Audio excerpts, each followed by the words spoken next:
Hello, everybody. Happy New Year. Oh, sorry, too soon. Pre-Happy New Year. Hi, I'm Louis, and thank you. Welcome, and thank you for joining us. We are here at our annual New Year's Eve retreat, this year where we are broadcasting live from Rancho Bernardo, California, and, preparing to usher in the new year. Congratulations to wherever you are in the world if it's already happened, and thank you for joining us for our countdown. So this part, we've just finished a discourse reviewing, a sharing and reviewing of the year 2016, which a year ago tonight I had proclaimed in my annual dispensation as being the year of magic and wonder. We just finished a period, a half an hour or so, of reflecting on this year and how it played out, and when people were in alignment with it, how there was so much magic and wonder in their lives, and when people were not in alignment with the divine, with God's will, and in opposition and resistance and selfishness or defiance or willfulness or belligerence, disobedience, that how the year of magic and wonder played out as a year of pain and suffering, as is the case each year. So with each dispensation, I look into the ethers and I look into the collective consciousness of humanity and see what type of dispensation, what type of blessing would best serve the world and human consciousness for its highest good, for its greatest purification, acceleration, transformation. And this year I was very inspired by watching, for one thing, one of the main inspirations for coming up with this year's dispensation was the U.S. presidential election, which was shocking in many ways and disheartening and I mean, there are a lot of adjectives we could use, but it was shocking and unparalleled and unprecedented. And there were a couple of other inspirations too, seeing the dichotomies and how wide the polarity has really gotten in the world. And those of you who've studied with me for years, or some people in the room here who've trained and studied with me for close to 20 years, many years ago, I mean, close to 20 years ago, I had foretold that contrary to what a lot of spiritual teachers were saying about, we're all ascending, the world's going in the fifth dimension, and it's all hearts and flowers, and all this was happening. And I said, no, it's actually quite the opposite. I've been saying it all along, that the polarity is actually getting wider and wider and wider, and the transcendence is actually happening by that vehicle, and not by God's choice, by human choice. Because humans, mostly who live in fear and live in opposition to the divine, live in defiance and disobedience and willfulness, that choice, that defiant ego, don't tell me what to do choice, creates a wider polarity and creates more suffering. And so the polarity, because of that repeated, ongoing, and increasing choice, is making the polarity wider and wider. And the last couple of years, especially, it's become so apparent more than ever before. One of the places we see it is in the political spectrum, like I said, astronomical levels.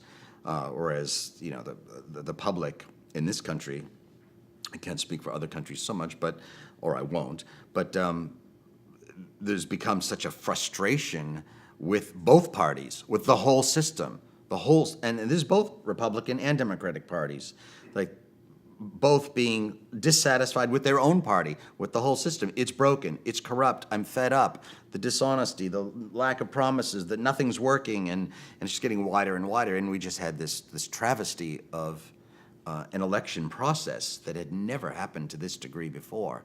And then I also looked, looking over, again, building like a crescendo the last couple of years. Last year was an exponential increase over the year before, and this year was, again, into astronomical levels. This polarity / war between the police and the people in the streets, particularly the racial tension that's happening with the Caucasian police and the Afro-American community, and the two, not only the tragedies that keep happening in rapidly increasing numbers, but also the polarized way of describing it.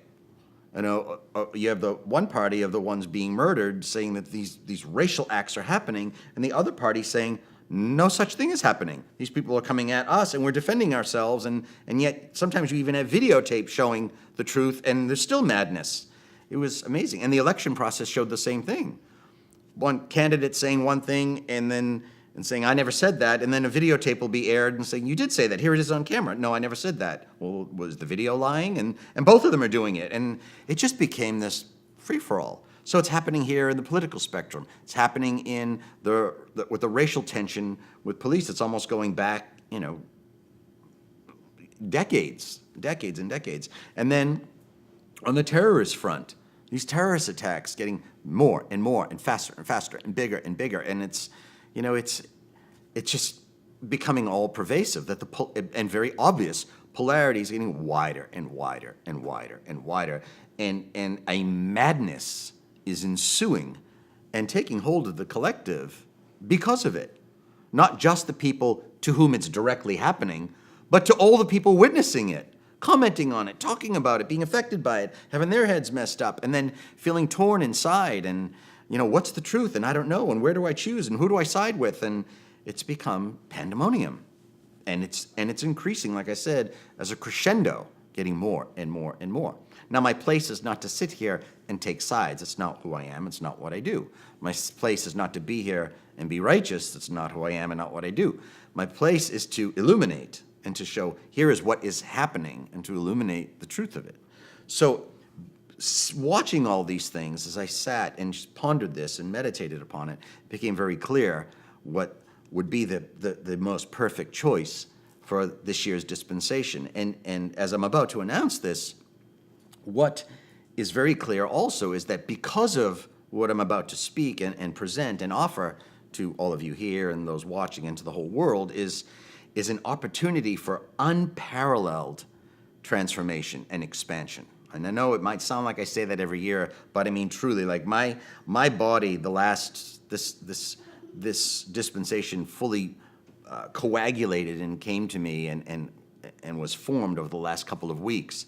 And each day that progresses, my body's quaking with energy and current over the potential for what this can be and what is going to be anyway. Tail wagging or feet dragging. I mean, it's going to happen anyway. And it's an individual choice which way you want to have it, path of grace or path of suffering. But lo and behold, the dispensation for this year, that what I am proclaiming 2017 is to be the year of unity. And I want to go on to describe what this means, what it looks like, how to harness and hold and use these energies, and what the potential for individual personal growth and collective transformation on the planet is. And it is colossal, beyond belief, regardless of what I've said in the past. I personally have not seen anything like this in terms of an energetic, of all the years I've given this dispensation, which I believe started in '98. It was the first year I started doing this, each New Year's Eve. And I've never seen anything like this. It's like a tsunami, not like, it is a tsunami of energy, of transformation available to people if you align with. We heard some stories that were not broadcast, that were not televised here, but of people sharing what happened in their lives when they were in alignment and what happened when they were not. So because of that polarity and because of the energy, the amplification being put on it, it'll be exponentially even more so. So I'm inviting people to get in alignment and just consider heeding this advice, this revelatory and, I promise you, prophetic advice for this year. Now, about unity, how this will look and how it will play out, as they say, where the rubber meets the road, what does that look like? It's kind of a vague, lofty concept. Some of the ways it plays out, how you can engage and have this transformation. One of the things would be being honest with yourself, deep soul searching and introspection, and a deeper level of honesty and accountability about the truth within yourself. First and foremost, in areas of your own prejudice. Everybody has them to some degree about whatever. I'm not saying it's necessarily religious or racial, but whatever they are. Prejudice against age, prejudice against weight, prejudice against beauty, prejudice against intelligence, prejudice against income, socioeconomic levels. People have them. Everyone has them. Everyone. They might be tiny. They might be few. Find them and get rid of them. Get rid of them. Because so long as you deny them, so long as you hold on to them, and God forbid, so long as you keep practicing them, you're part of those atrocities you're watching on news and crying over. You actually have a hand in creating them. It's really important. Through the law of oneness, we are all inextricably woven into each other. The 7 billion people are one person, and that is you. So when you see these things happening, rather than, someone needs to fix that, and that someone is you. You got to adopt it's all up to me. Make the changes in yourself, and they will ripple out. And be honest with yourself. So seek out whatever prejudices you have in your life, and be honest. And they don't have to be big and grandiose. It's not like, oh, I love black people, and I have nothing against women. It doesn't have to be grandiose. It might be something that you never even thought was a prejudice. Find them. Find them. If you have people you trust, mentors, best friends, confidants who you know are very attuned and intuitive and awake and aware, ask them. Say, here's what I see in me. Is there anything you can point out? Be honest. Be humble enough to be called to account and be exposed so you can change that, and you'll watch these things decrease in the world. The power of one. We're talking about the power of one. Everyone has that power. The people who sit pointing fingers, waiting for Godot, waiting for the world to change, waiting for the master to do something, waiting for, that's victim consciousness and more projection. Do it. Like Gandhi said, be the change you want to see in others. Be the power of one.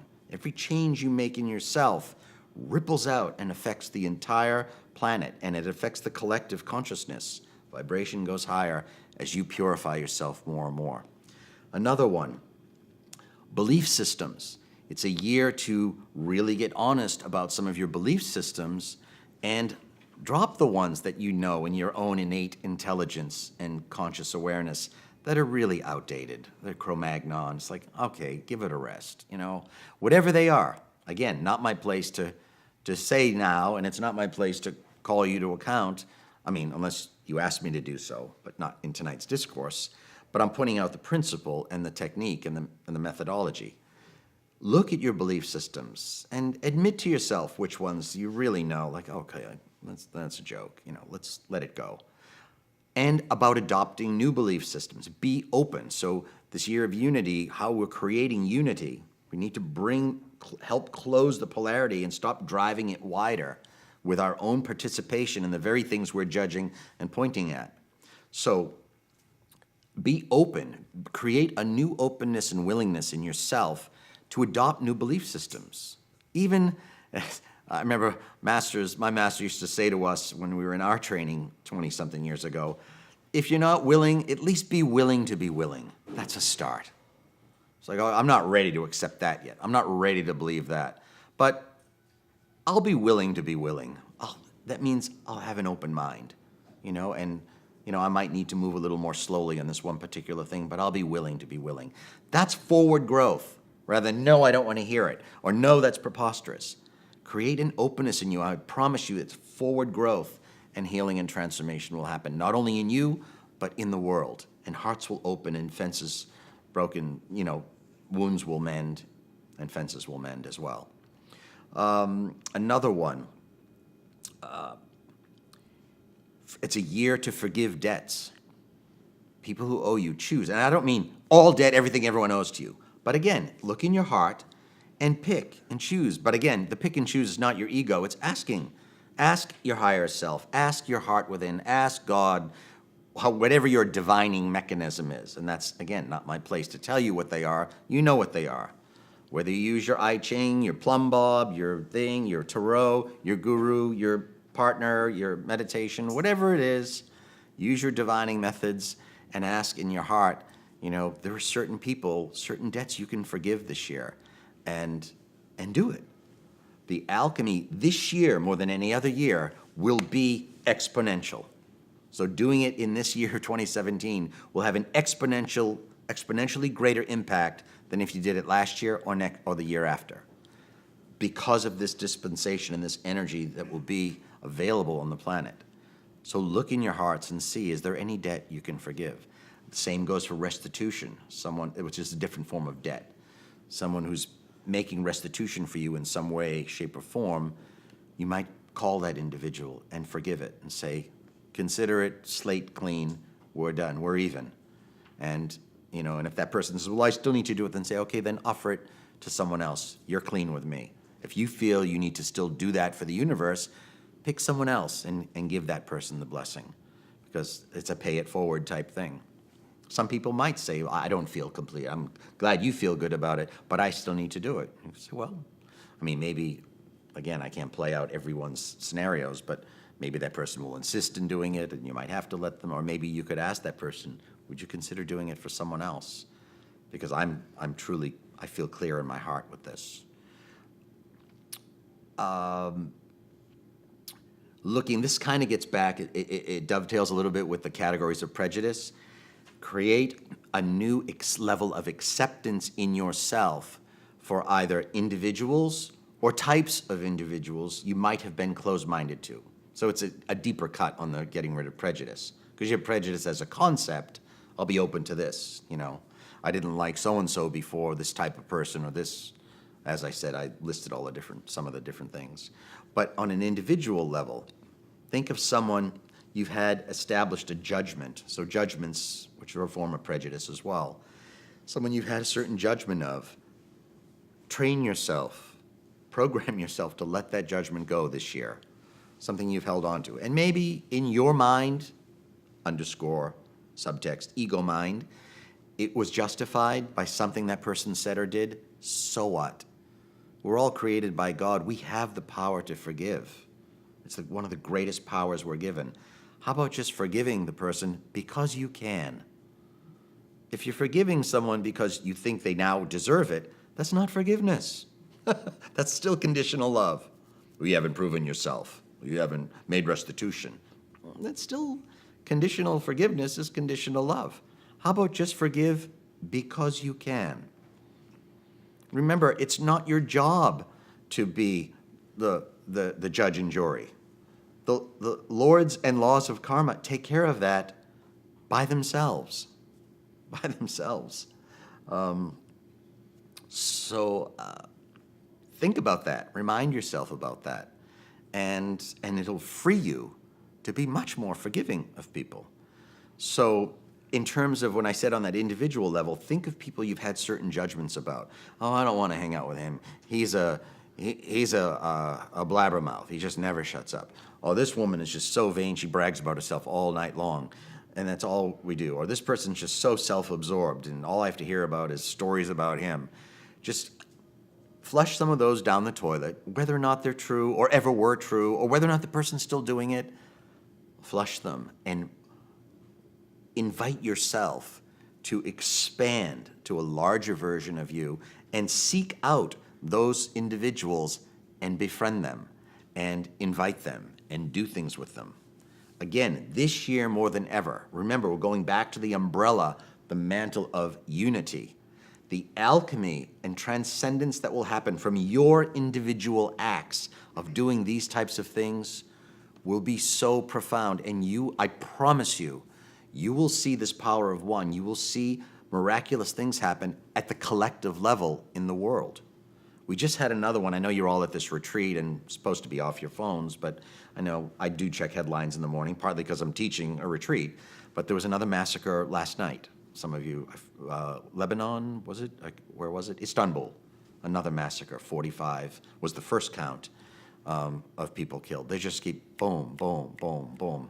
Those, on the collective level, are happening because of the things I'm speaking. It all starts with a microdot, a micron of consciousness. And you keep adding, boom, boom, boom, another one, another one, another one, another one. And when it's just like taking atoms and then taking molecules, and you keep putting them together, and eventually you have an object you can see. Consciousness is the same way. You have one person holding a prejudice, then another, then another, then another, then another. Eventually, it reaches a critical mass, and that spawns an event. While humans will sit and watch the news, and who do we blame, and who do we find, and who's the culprit? The culprit is not the one person who drove the truck into the crowd. That's the instrument, not the culprit. There's a collective consciousness. If there are 6 billion people holding prejudice, that's the culprit, which then finds a vehicle and an instrument. I'm not absolving the individual. Of course, the individual committed a crime, a heinous crime, an evil crime. But to everyone else in the world to say, oh, it's him, let's go kill him now, you're missing the point. Does it mean that that person doesn't need restitution and to be handled? Of course. But there's something about consciousness. We need to pull back the lens and go to, this is what I do for a living, take people to the causal plane and stop living like victims on the symptomatic plane of, when things finally show up in the world. Let's go to the causal plane of origin, where things originate. And those types of heinous crimes originate in individual minds, not the person driving the truck or shooting the machine gun, in the minds of people all sitting in this room, people watching on this lens, and people watching the news cursing the people who committed the crimes. The change has to happen there. And it goes back to, it's all up to me. I need to find those toxicities in my consciousness, in my mind, and change them to become a more whole person. Does it mean we don't address those things? Of course they need to be addressed. And there are authorities and laws and councils addressing them. But what doesn't help is the rest of the world pointing fingers and judging and wanting them killed and wanting them condemned and then taking sides and without any self-reflection and accountability of, where's that in me? Where are my prejudices? What are my things? Where are my judgments? Who do I box out? Who do I hold down? Who do I negate? Who do I condemn on a large level, small level? Go into yourself, into your own minds and hearts and lives. Find those things. Get rid of them. Find ways to bring people together in your life. And I don't mean like be the savior. I'm talking about you. Change those parts of you. I'm not talking about flag waving or lobbying or soapbox preaching. I'm talking about quietly changing those inauthentic ways of being in yourself, which then creates this unity in your life and changes the face of your life. And then also, you'll watch magic happen in the world. You'll watch it happen in the world. Now, I have a stone that I found and selected a specific crystal that will help in this way. And what I chose was there are a certain family of crystals that I'm using this as a talisman and an amplifier, a generator that you can use in your meditation, use to carry on your person, in your car, in your home, that I programmed with this energy, and it holds energies that work in tandem with these principles of unity. And there's a particular field of crystals that are comprised of 2 or more crystals that form a new crystal. And so looking at the specific energies I wanted, I noted that was the family I wanted, but then I found a specific one that was perfect for this year. And that stone is called ametrine, and it's a combination of amethyst and citrine. Now, to create this field of unity. Amethyst, as many people know, purifies, it protects, it protects your I pointed to this and laughed because the woman who helps produce these events and decorates all our events does not know what I was about to speak, and she said an amethyst right before I sat down that has not been here for several days. And she said, I get this beautiful amethyst. And I smiled and said, you'll like that. Put it up. So amethyst, it opens your crown, it purifies your aura, it aligns you with the divine. It's a very purifying, healing, calming, soothing crystal. And citrine brings clarity and focus to the mind and helps put God's will into action. You put the 2 together to form ametrine, and what happens is these energies and properties combine. So the ametrine helps you align with the divine and move it into action. So some of the properties of ametrine, ametrine helps you become much more focused. It helps you put God's will into action. It helps cure and transform laziness, self-sabotage. Citrine happens to be another property is that it's a stone of abundance. So it helps with alchemy and transformation. And this stone, ametrine, also helps digestive problems. It helps, it accelerates and speeds up metabolism, so it's an aid in weight loss, and it also helps cure and heal addiction and food eating disorders. It's a really powerful, powerful crystal. But it's, again, there's a concept of unity by bringing two stones together, and they form naturally as one stone. Now, I also wanted to mention that there's a stone I talked about years ago, and I wanted to bring it into the foreplay this year. The most powerful, widely considered the single most powerful stone on the planet in terms of intensity, not so much properties, because they all have different properties, but in terms of the sheer energy current that it radiates. The most powerful stone on the planet is a moldavite. And this particularly, if you combine moldavite with the citrine, there's an exponential amplification of those energies. So that's something to keep in mind. If you just want to use the citrine, that's great. We're at 4 minutes till countdown. Okay. And then the other thing I wanted to mention, in terms of a lot of people are into aromatherapies and essential oils, which have really powerful energies. In a slightly different tone, again, I'm using the concept of bringing two together, which is unity, to create a synergistic and exponential expansion of uniting heart and mind, because this unity is all about clarifying the mind, opening the heart, and bringing them together so they can function as one. And so the oil, the most powerful oil for the third eye is sandalwood, and the most powerful oil for the heart is rose. So a blending of rose and sandalwood oil also creates that energy and that unity and synergy of uniting, purifying the heart and mind, bringing them together.